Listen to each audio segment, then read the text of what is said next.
Earlier this year, we aired a series called Battle After the Blaze, highlighting the tragic link between firefighters and cancer. But after our cameras would stop rolling, these firefighters would tell us that there was an epidemic that really needed our attention too. They see us in our worst moments, and those moments can haunt them forever through post-traumatic stress disorder. There is a stigma right now surrounding mental health, and it causes a lot of people to suffer in silence. But the men and women you're about to hear from this week are hoping to break that silence. I'm Sergeant Ames. I'm with the Jeffersonville Fire Department. This is a story about my worst run. It was Mother's Day, 2010.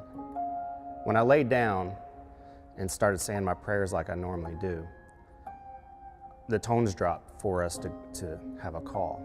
And the call came out as the address of my parents.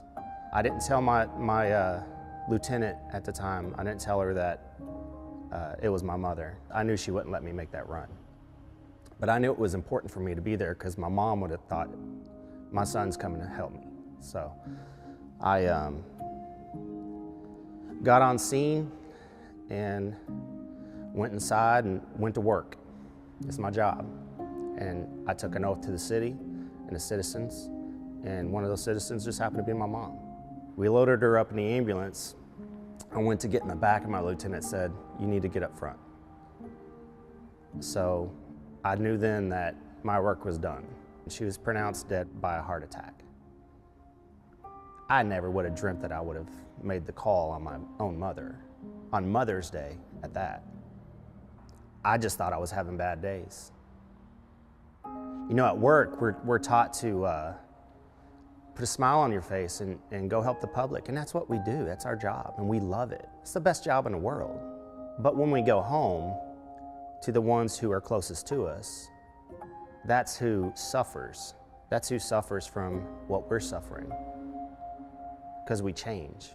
More active firefighters die by suicide than in the line of duty. When we're suffering for something such as PTSD, we're afraid to get help because we're afraid of what our peers might think of us. Your peers don't have to know.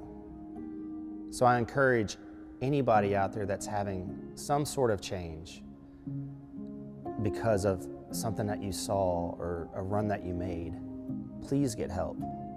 I wouldn't be talking to you today on camera without tearing up if I didn't go get help. And I'm able to, because I decided to get treatment for my PTSD.